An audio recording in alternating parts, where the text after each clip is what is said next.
the FlyQuest DSG series, but that one was very one-sided. So we'll see if everything holds true here and what Sentinels have been able to clean up and work on and craft against Cloud9, because they have known they know this team very well, and they've known what they need to change and what they need to attack. Exactly. When you have 7 games on record against them, you've got more than just that very small sample size to say, well, you know, mid lane might have ran away with it in those couple of games, but is that really the problem? 7 games is enough time to learn some problems, to take some notes, to get some new plans out there onto the drawing board. So let's see what they got. C9 are going to be playing from blue side because Sentinels has elected for last pick here in game number 1. Varus, Rumble, Karma banned out by C9.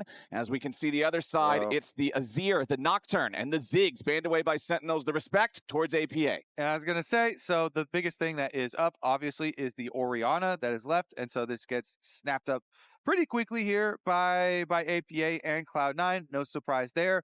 But usually, when you're giving up the early Orianna, teams will try and attack it with something that can, you know, either put pressure on side lanes like Akali, you know, types of kill pressure, or at the very least, punish low mobility carries. Jarvan is #1 at that for junglers. Cataclysm, obviously, extremely valuable here. You can get flashes very easily, and then you can punish when they don't have flashes. So Sentinels already, you know, pretty kind of expected here. And I like the answers already. You know, Orianna open, so they go Jarvan Ashe into it, get some bot lane priority, get some hawk shots to track Blaber, track the enemy jungle, because Blaber has been a huge part, by the way, of the Cloud9 victories over Sentinels. And being able to track him, especially when he's on a champion that has a semi-global ultimate like the Pantheon, that only becomes that much more important. And if you want it to be even double important, well, he's got Vulcan's Bard, who's going to be roaming around with him, also trying to set up those plays with the Tempered Fates. So we've got, out of our first 6 champions picked, 3 of them have semi-global ultimates, with 1 being on at least each team.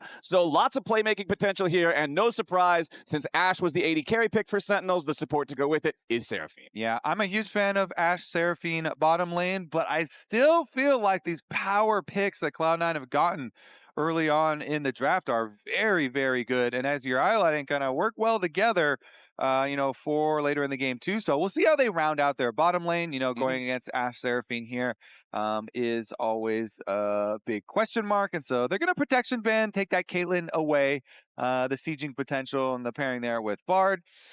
Meanwhile, the mid lane is left open. So DARKWINGS going to have to get chopped down a little bit here. Top of the tier list, obviously, is Ryze. But, you know, you could try and do something like Talia option for Sentinels for DARKWINGS if you especially will find extra high value since it's a fearless series and you take that away from APA. It's like by far his most played.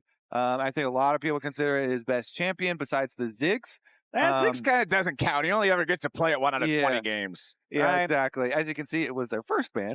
Yep, they certainly did not want that one in the mix. But okay, this is a good route too. You know, large AoE, large defensive option here. If they do lock the Galio versus Orianna, it's not one of those lanes, of course, that is going to be you know, winning the lane by itself, but it does have gank set up, and if you get Jarvan ganks, you can still put pressure on Orianna if you have jungler intervention. But for the most part, you're looking at the big team fight for Sentinels. Yep, but over on Cloud9's side, I am going to give a minus point for this one. I can pull out my wallet and show you I am a card-carrying member of the Jhin Haters Club. I've got... I think you may be one of the first 2 or 3 people to join that club. I'm a founding father of the club. Yeah, it's a club that I find myself frequently having to go to multiple meetings a week for, because this is just a pick that I feel like a lot of times doesn't end up bringing the amount of firepower that you need, but hey, it can contribute to fights from a very long way away. You've also got a lot of damage between things like Pantheon, like Orianna. If Thanatos gets ahead on Gnar, which we know he can do, that can also put so much pressure in the fights. And the final answer over on the Sentinels side, they are going to pick Yorick for impact. Yeah. All right. I mean, the Yorick is a good pick into the Gnar, a good for some side laning here. And it does give some options. You know, you have Ashe Arrow engage, Galio and Jarvan combination for just massive team fight again for Sentinels for their engage. Even if you do a 4-1 split push and you have the Yorick off split pushing, your 4-person core there has quite a few options. And Yeah, we'll see. Honestly, I think the Jhin in this time around, the lane, it gives you options for the lane, and then a lot of playmaking off of Blaber's Pantheon here. So there's a lot of CC to offer, so much pick potential. When you have Jhin and Bard lane, the range of your bottom lane it's huge. pick potential is just incredible. So see how many plays they can cook up. And you mentioned earlier how Blaber has been so important for C9 in their wins over Sentinels thus far, but I think that HamBak has also been a standout player on this Sentinels roster from the performances we've seen in 2026. So this is kind of, to me, the battle of the heavyweight junglers here to see which one of these guys can get more active early, because especially when you have a matchup like Jarvan versus Pantheon, you know that both of these guys can really terrorize the Rift super early on. Definitely can, and we saw how impressive jungle invades can be. And the jungle swings in the previous series and games were quite huge. So early wards tell a lot. I like that. Defensive red ward here from Sentinels leading up towards the Raptors. As they see the info here, Blaber did go for his Raptor ward there as well. So he's going to have the kind of early information. Okay, so the thing that I'm a little bit concerned about here, and I know that every time I cast with Azael, he always brings this up. When you put impact on a champion that really wants to have a lot of individual side lane pressure, Impact historically is a player who is willing to sacrifice for the team. He's willing to take personal loss to guarantee that they can accomplish a team fight or an objective or something else. But there's times when he's on these split push champions, he's on these champions that need to play more selfishly, and he's not selfish enough. And Yorick, to me, is one of the most, you've got to be selfish champions in the game. He lives for the side lane. He needs to have that split push pressure. And I want to see if Impact can stand up and make that happen, because you can see right now, week 1, here's the stats between Impact and Thanatos, and it's pretty night and day. It definitely is. The people would often think, coming into this matchup, you're like, oh, what is the lane that over these 7 games between Sentinels and Cloud9 has actually had the average of the biggest goal difference in the first 14 minutes, the lane phase, Flowers? You're going to tell me it's top lane? Which one would you guess? You would guess top? I'm going to guess top lane.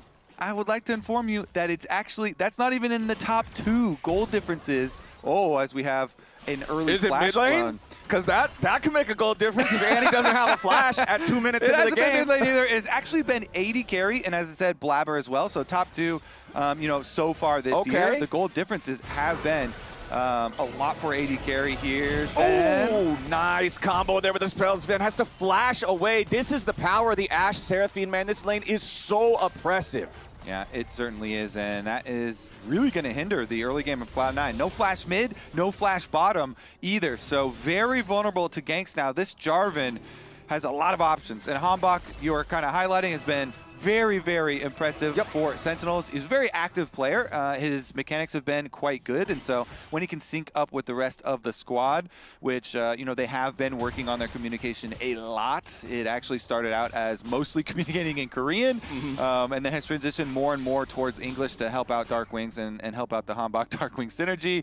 Unfortunately, the pet got tired and didn't want to finish off the crab, so HamBak's going to have to go back and just an extra second there over there, but is going to be a highlight here with both APPA and Zven, the 2 big carries here for Cloud9, not having flashes.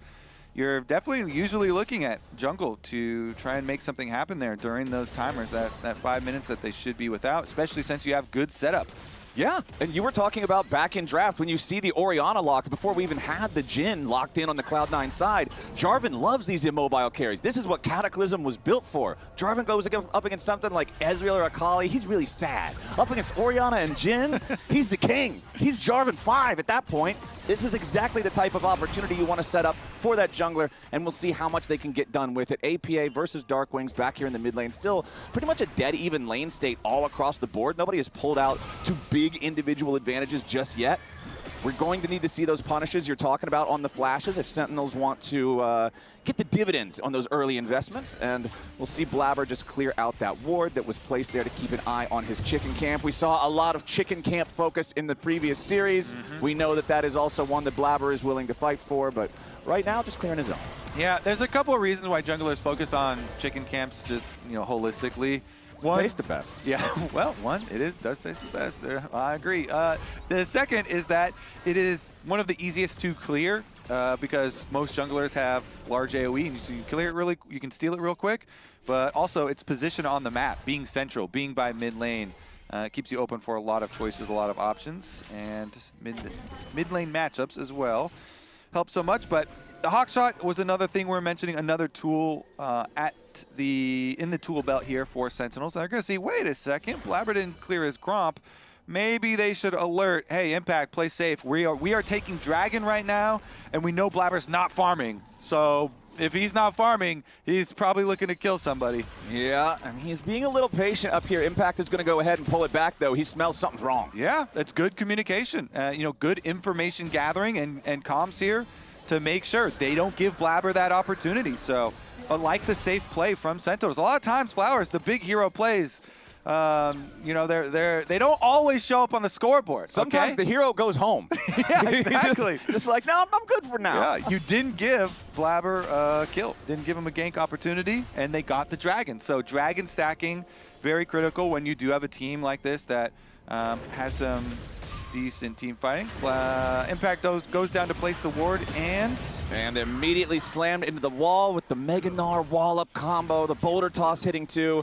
And Kobe, my mind is now immediately looking towards this CS difference here in the top lane, the 20 farm advantage for Thanatos. Of course, some of that is going to get made up. There are more creeps alive for Impact to farm, but it's not nearly 20 more. And like I said earlier, Yorick is a champion who must be able to excel, to thrive in a 1v1. Yeah, it's pretty funny. We gave stats over the average of the previous 7 games between these teams, and top was not the biggest goal diff, but this game it is technically over bottom lane, which is the actual other way. Yeah, that one. As of right now, at least. But we still have no kills on the board just yet. Junglers are about to hit level 6. You can see HamBak already there. Blaber needs to kill just one more minion, one more monster. Maybe just do the casual lane drive-by, steal a little bit of EXP if you want to get a Grand Starfall real fast. But you can see Blaber is down there on that bottom part of the map. Does have the ulti available with the Pantheon now. And we always check in with these semi-global ultimate junglers. The first ulti's got to deliver. It needs to be a paycheck. So if you're looking to get paid here as Blaber, what's the lane you're targeting with this? I mean, you usually want to go over the ones that are more volatile or don't have their flashes. But since everybody has their flashes, you can try and abuse either melee on melee or melee on range. And both the Galio and the Yorick, of course, should be, more vulnerable. And you can try and see if there's anything there. But I would also say Vulcan on the Bard as his Bard ultimate. So you try and blow somebody's flash early with a Bard ultimate, then they are super vulnerable to a Pantheon follow-up, or even both go at the same time.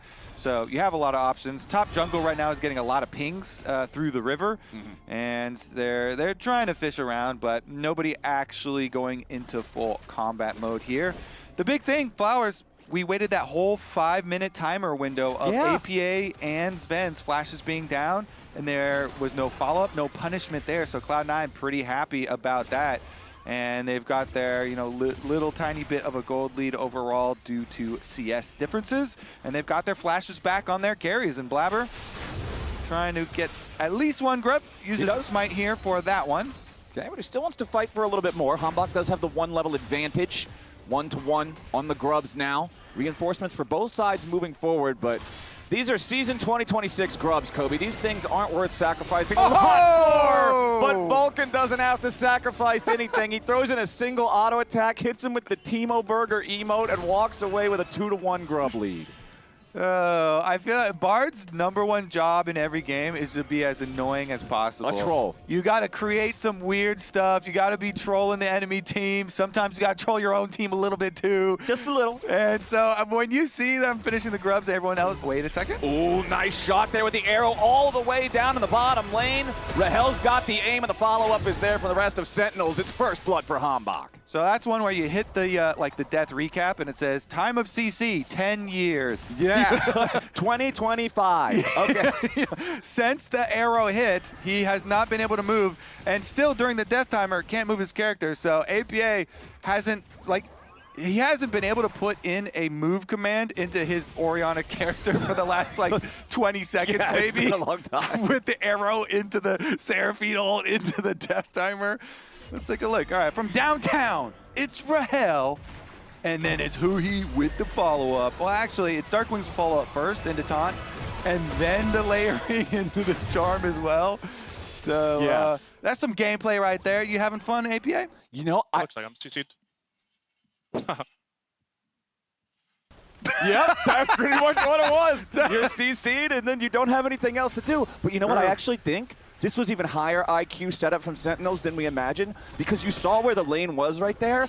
That's the typing pocket. APA was at the point where normally you would type something to your team because you're just waiting for the other guy to shove the wave up. So Rahel's like, okay, he's surely just typing now, standing between the terrains. Boom, threads it perfect. Dude, that's some next level prep. You prep on APA.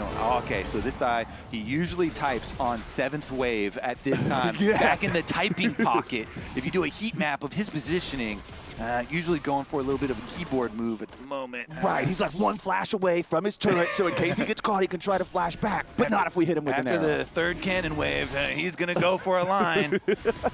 All right, let's go look at the dragon here, though.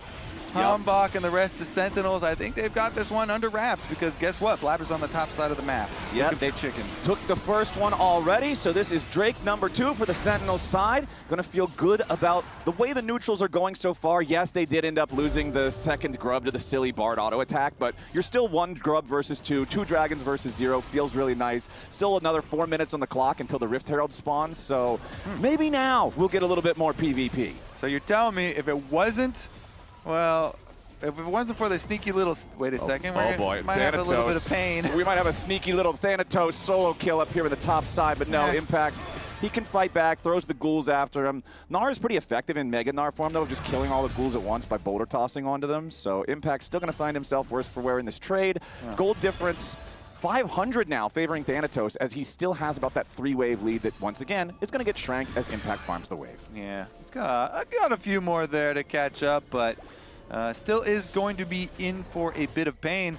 But the rest of the map is going quite well for Sentinels. Yeah. And the rest of the objectives, especially these dragon stacking highlight that we had from Champ Select for this Sentinels draft, is critical and doing a very good job thus far. The Ashe Seraphine synergy, that CC combo, will be on display again. Especially, you know, you have Jarvan Jarvan Cataclysm. APA walking towards the brush, finds the Galio and the Jarvan together, waiting. Defensive Tempered Fate from Vulcan, tries to save his mid laner. The arrow timing isn't there on that one, and APA gets away.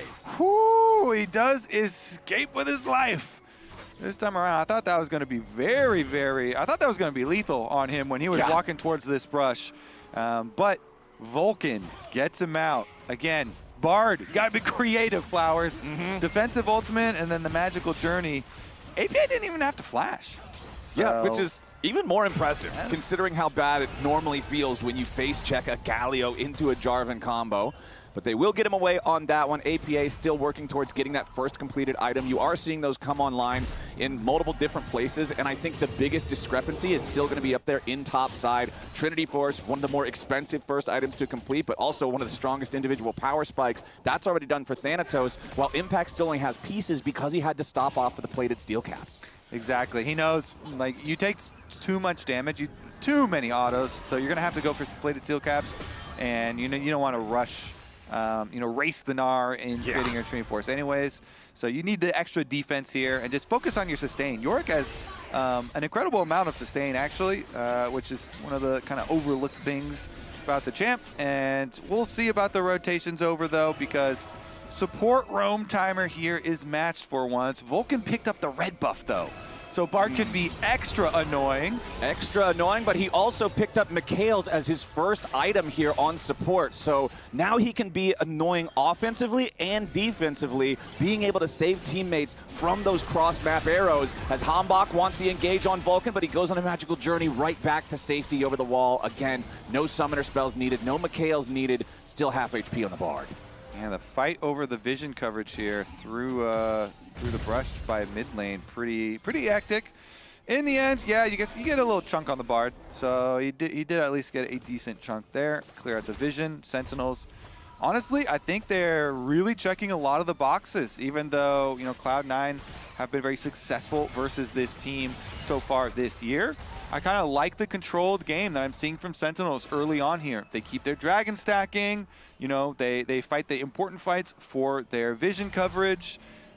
You know, the CC chain that they displayed in the mid lane kill on APPA was good, although maybe it could have been a little heavier punish towards the river play that they had.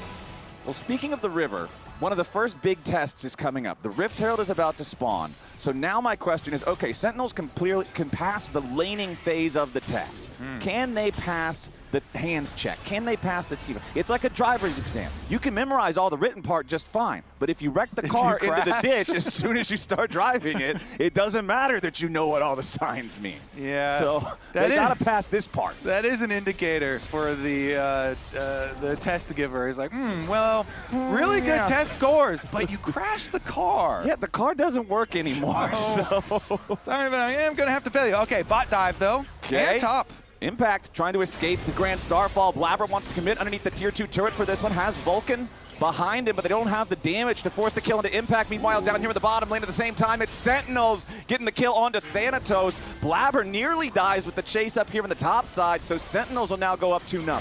Sentinels test is looking immaculate right now, Flowers. I'm liking it. They have not crashed. Impact is actually going to teleport back up to the top side. That's your weak side king right there, Flowers. Yeah, he absorbed the pressure. He got out safe, got right back to farming. That's exactly what I want. A+, 100%. Well done. And they get the third dragon. Soul point at only 16 minutes here for Sentinels. Impact is under attack again. Okay, Impact probably not expecting him to still have all three of these guys up here. Tempered Fate to make sure Blaber doesn't end up trading himself away for this one 1-for-1. And Impact does fall. C9 finally going to get their first kill of the game. It does go over to Vulcan, unfortunately. Much rather would have had that on one of the two solo laners. But this will open up some time for APPA to put some auto attacks into the tier 1. But DARKWINGS is here in time to prevent it from falling just yet. And he finally goes down. Honestly, I feel like that does happen a lot where you're like, finally, I get some time to eat up. Yeah, some time to breathe, and ends up going down in the follow-up play there as they had rotated APPA over to the top lane.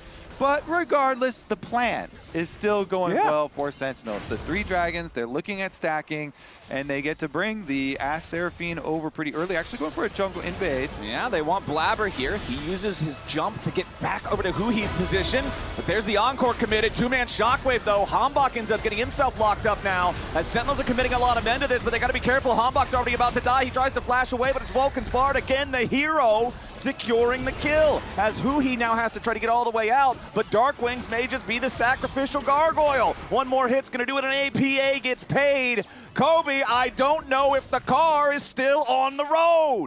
They tried to drive through the jungle, and it was a lot of uncertain territory there, a lot of pitfalls. They end up scratching it at least.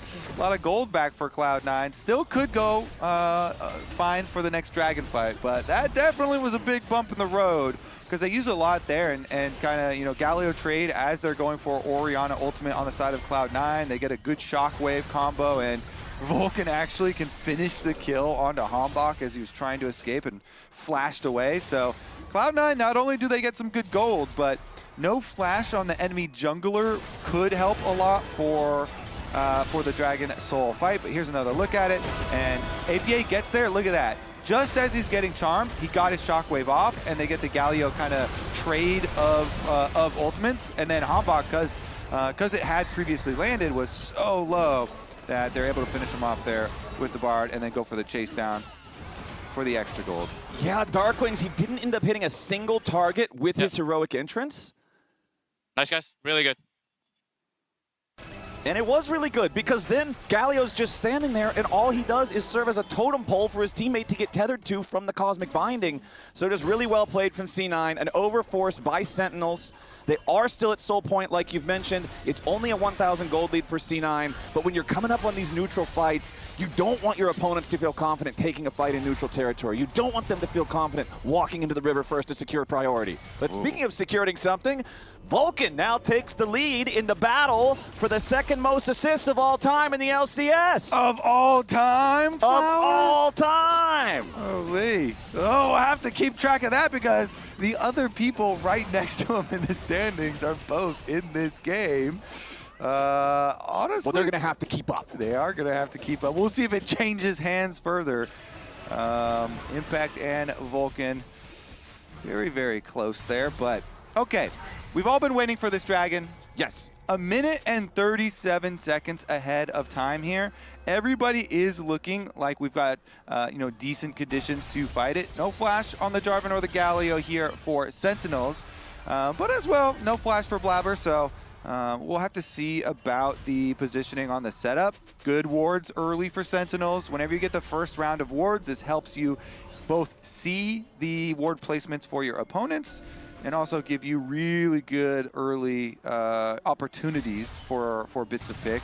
Impact is actually staying up on that top side at the moment because he has his teleport and gonna push out one more wave. I wonder if he can find anything meaningful. Probably not, just a couple more components here before the actual dragon fight, but everybody's prepping, everybody's kind of tippy toes right now, just waiting for it, and he does at least finish his tunneler. That's just a good amount of juicy stats. It's not like anything game breaking, but it's a solid component. Sometimes you just need a ball of stats item, right? It's health and damage. You're never going to be sad about having more health or more damage, but you will be sad if you lose your momentum here in the mid game and fail to secure this dragon soul. So that's why Sentinels are first to the bottom side river, clearing out the vision, placing down their own control wards, and trying to make sure that they're the ones who get to pick the fight against C9 for this objective.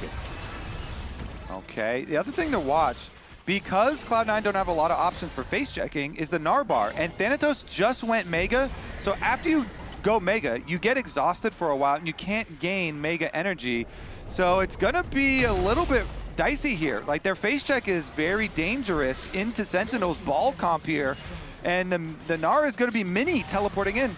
Okay, C9 no though. It's Sentinels with control over the river. They're trying to start this off. Immediately Blaber driving the Herald into everybody, but it gets smited down to stop its rampage. Tempered Fate only finds a single target. Sentinels trying to keep their line strong as Impact's going to distract everybody on C9 off to the side. Heroic entrance making sure the Yorick does not fall. Dragon still at about 50% HP. A lot of damage onto Impact, but not enough to kill him yet again. Blaber ready to try to re-enter into the fight here with the Cosmic Starfall as Impact is still low, still targeted. Sentinels trying to guarantee the protection there, and DARKWINGS gets the kill into Blaber. Now C9's got to be careful. They need to fall back as DARKWINGS charges forward. Taunt onto Thanatos, but they can't kill him off. Control of the Drake still for Sentinels. A little bit more damage will do it, but what? It ends up going over to APPA's Orianna? The hell? Okay, is this thing bugged? I see a... No, there's the smite is on cooldown, dude. Wait, that thing... The smite is... Let me go back and figure out who he smited. Hold on, we did all that work, Flowers, all that work for a Dragon Soul, and they thought they had won it. I thought they had won it, and there was like a Leandri's Blackfire burn on this Dragon. So where's his... He smites the Herald here. Ooh, okay, to get Blaber out of it. Yeah. And he only had the one charge. Yeah, it looks like the way the cooldown's moving, it might just only be the one. Maybe he thought he had another one stacked up, but...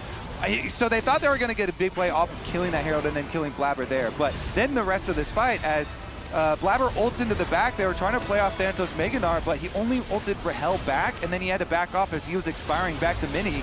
So Blaber's the one that has to die, even though, you know, he flashes over the wall. But then, like, APPA, that Q there, he put the Orianna ball on the Dragon, so it's burning. And then, does he W? That's my guess. Yeah, he just W's it for 200 damage. Dude, nice snipe there. Very nice snipe. We're winning this. That was a focus replay. Oh, and now we're right on back. Thanatos caught up here in a little bit of a compromised spot. Rahel's going to get the first kill on him as Vulcan goes on a magical journey trying to get away, but DARKWINGS gives chase. Probably won't be able to finish the kill on the Bard here, but right back to live, and C9 have lost their top laner. I kind of want to hear comms from the other side to see if Sentinels saw that ball. Because he placed the ball pretty early by the Dragon, maybe because you want to burst. It's still going to be hard to burst it, but the comms around, oh, I don't have a smite, like, don't rush no more damage on this Dragon, please. The ball is there. Like, maybe they didn't see I mean, HamBak did try to combo kill it at the end because you saw the flag land and he was in the animation to thrust the spear forward for the Dragon Strike. Yeah. But now it's Impact under pressure yet again. Blaber wants to commit the Pantheon ultimate. APPA and Vulcan just need to lock this guy up. Impact knows there's no way out, so he's going to try to take somebody with him, but 1v3 is pretty tough odds, so not going to happen. APA picks up another. Flowers, if they end up losing this game because of not like, they are really going to regret not like stopping damage on the dragon and pushing APA away. Because yeah, that's big. I'm going back on looking at right now. Like they still had like over 1,000 health on the dragon to work with and time to like push APA further away. But they didn't do it. APA stuck around. He sniped the steal, and so that at least puts a stop to it there. And the dragon has 76 MR at this point in the game, so he takes about 40% reduced magic damage. Command Dissonance does a little less than 400. Based on the AP that APA has. So he literally had to time it as low as he did because it barely does more than 200 damage to the dragon. Yeah. So that is crazy good timing there from APA, and honestly a really tragic blunder from Sentinels. Public service announcement. You have to be very, very careful when you do not have your smite and you have just one full control over the objective. They had basically pushed all of Cloud9 except APA all the way back to mid lane and out of the dragon. But yeah, obviously everyone's going to be reviewing that play because it's critical. Maybe that's not actually the turning point and Sentinels can still come back and they have another chance to get a Dragon Soul in another minute heading up here. But that will be a critical point for Cloud9 because now, you know, they're the ones, they've retaken the gold lead, and here we go, Blaber. Yeah, huhi's in a lot of trouble. They're going to go ahead and just use the shockwave to seal the deal, and now HamBak gets caught by the Tempered Fate. Vulcan's Bard is doing so much work in this first game, and with HamBak about to fall, this is just tragedy for Sentinels. That's the enemy jungler alongside their big team fighting support out of the picture, Kobe. Baron's on the map. Yeah, I think it's Baron Flowers. They're going to go right over to it. This is crazy, Cloud9. Holy, they have taken full control now. The Sentinels car did indeed, in the end, they actually crashed it into the ditch. Yeah, it's a problem, man. The ball was in the middle of the road and they had to swerve. It's just not a good time. And there goes Baron to the C9 side. And look at the timer, too. There's still 15 seconds till the Drake spawns. They can take Baron-empowered recall and get back out onto the map. Okay, Sentinels, they still have some hope, though. They're teleporting Impact over there. They want to get to the space early. I don't think they'll be able to have time to pick anyone because they don't have a lot of damage here. It's just Rahel, Impact, and huhi.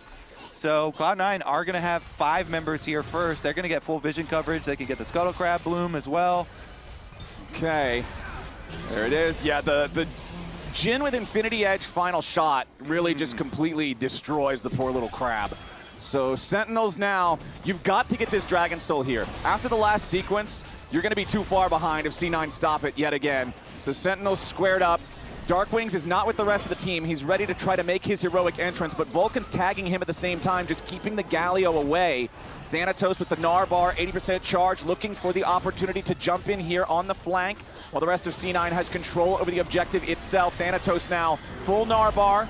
Transforms, but the wallop does not find the target in Impact. Tempered Fate also going to miss. HamBak versus Blaber here for the 50-50 flip, but it goes over to Blaber. And now Sentinel's got to be careful because they already got caught by the shockwave. Blaber follows it up, and Rahel is first to die. Impact will not escape Thanatos this time, and the Sentinels have to flee for the hills. There's no chance left. APA on a rampage, and the curtain call opens up. First 2 shots hit, the last ones don't need to because Thanatos is ready for the follow-up with Blaber right beside him. The Dragon Soul denied and 4 Sentinels died. C9 got exactly what they wanted from that fight.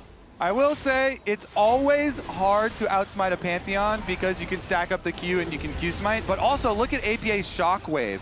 It's unfortunate we don't have the Dragon health, but APA shockwaves them. Look at that right there over the wall. APA was hiding in the pit. There's a ward there from Sentinels that could see, but he still hits a great shockwave on them as the Dragon is getting low.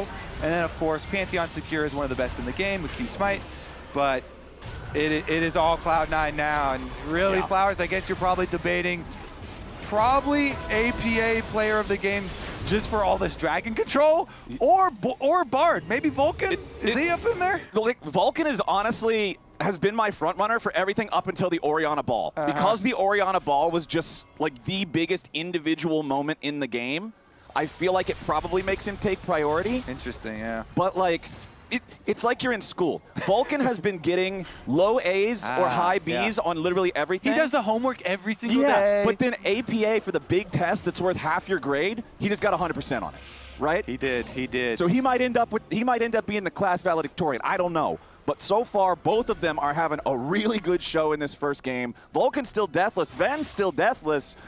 We were talking about pressure being put onto these immobile carries. It just hasn't happened. Arrow does land now onto Blaber, but that's a Pantheon that already has a Guardian Angel. Tempered Fate keeping him protected in the meantime.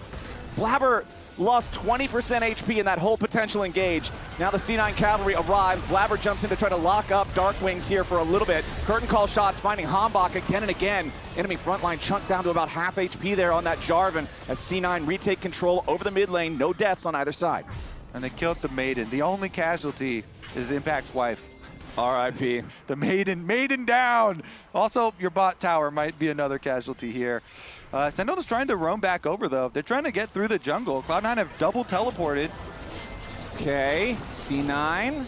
How are we going to play this? Maybe we're just going to play it by killing the enemy AD carry at the very start of the fight. Deadly Flourish forces the flash. DARKWINGS makes a heroic entrance to try to save his carry's life, but it costs his own. Thanatos with the killing spree credit on that one as he jumps forward, and they aren't going to settle with just the one kill. DARKWINGS and HamBak both down for the next 45 seconds. C9 already grouped up as 5. They can keep it mid. They can rotate bot for a double-pronged attack if they like, but I expect they'll probably just try to end it here. Yep, inside the base, this tower doesn't stand a chance, and I don't think Sentinels do either. Another 30 seconds still on HamBak and DARKWINGS. Yep, C9 are gonna go for the end, and it's gotta be some huge miracle defense here. I feel like a Seraphine ulti that hits less than 5 people is 0% chance. Maybe we'll get something absolutely crazy here. The minion wave is a little bit thinned out. C9 are going to continue stepping forward. First Nexus turret about to fall, but still hanging on for now. Thanatos transforming into the Mega Gnar any moment now. Second Nexus turret now the target. Minions still going to move their way up there. Okay, yeah, the minions weren't able to survive long enough. The wave clear from Sentinels was strong enough to hold the line. Okay, Sentinels get another chance at their driving test. But now they're 10,000 gold down. Yeah, now you're driving a car with 3 wheels. Okay, let's back. Yeah, don't rush. It's okay. Yeah, they know, now they have all the time in the world. Yeah. With 10,000 gold, that buys you a lot of luxuries in life, Flowers. Like a 4-item Jhin with a 100% crit chance? Yeah, and APA's got even stuff that money can't buy you, like a stacked up Medjai's up to 16 pages. Money can buy a lot of things, but not a book. Exactly. You got to write that book yourself. Yeah. APA wrote in it on page number 1, it was steal the, Place the ball, steal the dragon. Tempered Fate to APA to prevent any further follow-up from Sentinels. He's going to continue disengaging. HamBak wanted to wrap around on the side of the fight, but instead immediately finds Blaber ready to mark him. Zven ready to execute him. Thanatos leads the charge forward, and Rahel is again finding himself killed at the very onset of the fights. Vulcan with a killing spree. Impact wants to get a single one back onto Zven, but he can't even do it. Triple kill for the Jhin. An ace for C9. They don't lose a single man, and they'll march this one straight to the Nexus. C9 looking pretty fine here on the weekend, Flowers. It's once again just that classic test that C9 always makes sure Sentinels fails. Sentinels had such a good early game. They overextend once. C9 outfights him in the team fight, takes control, finds their vengeance through an incredible Orianna ball to steal a dragon. And what a performance, particularly from Vulcan and APA. I think it's pretty hard to pick who's the actual player of the game in that one.